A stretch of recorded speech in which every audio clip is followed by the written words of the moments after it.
First time nga pala namin dito sa Kamay ni Jesus at kami nga ay nagutom. After 2 hours ba naman na biyahe ay kami naman ay nakarating. So at naghahanap nga kami ng aming uulamin.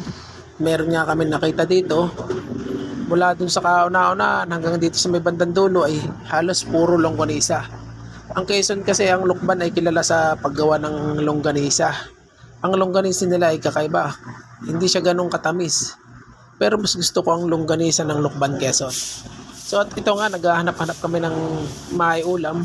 Sa paglakad-lakad namin ay kami nakakita ng ibang ulam. Ayan, meron ditong dinuguan, merong adobo, may gulay.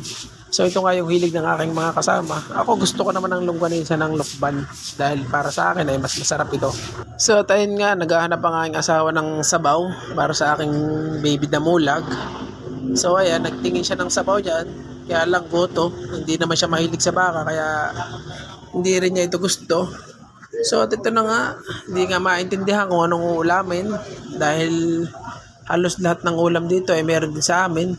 Sabi ko nga sa kanila ay magmadali na sa pagpili ng pagkain dahil baka mamaya ay hindi na makakiyat dahil sarado na.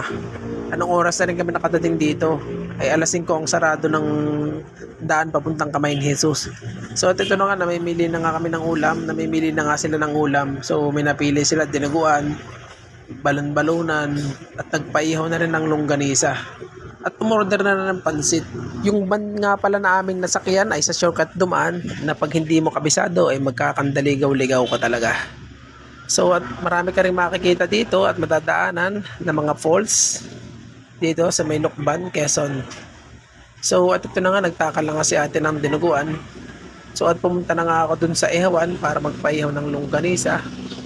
So ayan, madali lang naman naihaw yung longganisa at malakas naman yung apoy. So dito nga pala pagka-order mo ay magbabayad ka kaagad bago ka kumain. So at ito na nga, nag-aantay na nga ako ng longganisa. At ang anak ko nga ay hindi makapag-antay na maluto ang longganisa. Kanina pang pabalik-balik para lang makatikim ng longganisa. Sabi ko sa kanya, magantay ka na lang at ako na ang magdadala. So at ito na nga, pabalik-balik pa rin siya. Hindi pa rin talaga makapag-antay. So at yun na nga, naluto na nga ang longganisa at papunta na nga ako sa taas para ilapag ang aking pinalutong longganisa. So at ito na nga, hindi pa rin sila tapos sa kanilang pamimili kung ano ba ang uulamin. So at naghanap na nga kami ng pwesto na amin pwedeng makainan. So nakakita kami dito ng medyo maliit. Sabi ko sa kanila, lipat tayo dun sa medyo malapad para hindi naman tayo siksikan. So at ito na nga, nakita nga kami ng malapad na lamesa dito sa may kabila at inilipat na nga namin ng pagkain.